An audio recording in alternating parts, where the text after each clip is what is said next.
అనేది కూడా జరగదు అనమాట. ఇలా అనేది చక్కగా గీస్తున్నాను, డిజైన్ చేస్తున్నాను మై డియర్ ఫ్రెండ్స్. ఇలా అనేది వేసేసి ఎల్లప్పుడూ అలా ఉండిపోయే వరకు ఈ వీడియో అనేది లింక్ అనేది కింద పెట్టాను మై డియర్ ఫ్రెండ్స్. ఈ లింక్ ద్వారా వెళ్ళిపోండి ఫుల్ వీడియోలోకి. దీంట్లో ఏంటంటే మెయిన్ టాపిక్ ఏంటంటే ఇది స్టాండర్డ్గా ఉండే వర్కులు, కొన్ని సంవత్సరాలైనా ఉండిపోయే వర్కుల్లో ఒక వర్క్ అనమాట.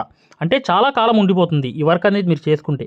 ఎలా చేయాలి ఏంటి ప్రతి ట్రిక్ కూడా ఈ వీడియోలో ఉంది, కింద లింక్ ద్వారా వెళ్ళండి. మగ్గం వర్క్ అనేది పూర్తిగా నేర్చుకుందాం అనుకునే వాళ్ళు ఈ వీడియో చూడండి. మగ్గం వర్క్ పూర్తి స్థాయిలో మీరు నేర్చుకోవాలనుకుంటే చూడండి, మీ మొబైల్లో ప్లే స్టోర్కి వెళ్ళండి. ప్లే స్టోర్కి వెళ్ళి ఇక్కడ మీరు మగ్గం వర్క్, మీరు ఇక్కడ చూడండి మగ్గం వర్క్ అని టైప్ చేయండి. టైప్ చేస్తే చూడండి ఇక్కడ ఇది ఈ రాధాకృష్ణుల లోగోతో మా యాప్ వస్తుంది. యాప్ని డౌన్లోడ్ చేసుకోండి. యాప్ డౌన్లోడ్ చేసుకున్న తర్వాత యాప్ ఫ్రీగా డౌన్లోడ్ చేసుకుని ఓపెన్ చేయండి. ఓపెన్ చేసిన తర్వాత ఇలా వస్తుంది. ఇక్కడ మీరు ఇంటర్ఫేస్ అనేది ఇలా వస్తుంది. ఇక్కడ కోర్స్ అనేది నొక్కండి. నొక్కిన తర్వాత ఇలా వస్తుంది. ఇక్కడ మీకు వ్యూ డెమో అని చూడండి, ఇక్కడ వ్యూ డెమో ఇది నొక్కండి. ఇది నొక్కిన తర్వాత ఇక్కడ మీకు